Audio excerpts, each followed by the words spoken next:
മാധ്യമലേഖകനെതിരായ crime branch നീക്കത്തിൽ വിമർശനവുമായി N K Premachandran M P. മാധ്യമ സ്വാതന്ത്ര്യത്തിനെതിരായ നടപടി കേരള ജനാധിപത്യ പാരമ്പര്യത്തിന് കളങ്കം വരുത്തുന്നതാണ്. നരേന്ദ്രമോദി ഡൽഹിയിൽ നടപ്പിലാക്കുന്നത് കേരളത്തിൽ പിണറായി വിജയൻ ചെയ്യുന്നു. സർക്കാരിന് അനിഷ്ടമായ വാർത്ത പ്രസിദ്ധീകരിക്കുന്നവരെ വേട്ടയാടുന്നത് ശരിയല്ലെന്നും എൻ കെ പ്രേമചന്ദ്രൻ മീഡിയ വണ്ണോട് പറഞ്ഞു. മാധ്യമ സ്വാതന്ത്ര്യത്തിനെതിരായി സംസ്ഥാന ഗവൺമെൻറ് നടപ്പാക്കിക്കൊണ്ടിരിക്കുന്ന നടപടികൾ സത്യത്തിൽ കേരളത്തിൻ്റെ തന്നെ ജനാധിപത്യ പാരമ്പര്യത്തിന് കളങ്കമുണ്ടാക്കുന്നതാണ്.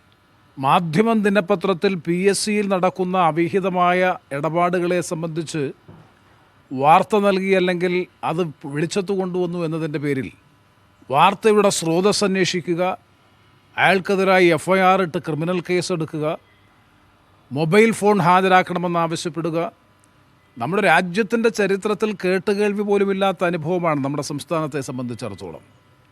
നരേന്ദ്രമോദി ഗവൺമെൻറ്റിൻ്റെ നേതൃത്വത്തിൽ മാധ്യമ സ്വാതന്ത്ര്യത്തിന് കൂച്ചുവിലങ്ങിട്ടുകൊണ്ട് അവരുടെ വരുതിക്ക് കൊണ്ടുവന്നതുപോലെ തന്നെ കേരളത്തിലും പിണറായി വിജയൻ്റെ നേതൃത്വത്തിലുള്ള ഗവൺമെൻറ് മാധ്യമങ്ങളെ നിയന്ത്രിക്കാനും അവരെ തങ്ങളുടെ വരുതിയിൽ നിർത്താനും വേണ്ടി നടത്തിക്കൊണ്ടിരിക്കുന്ന ബോധപൂർവമായ നീക്കത്തിൻ്റെ ഭാഗമാണ്.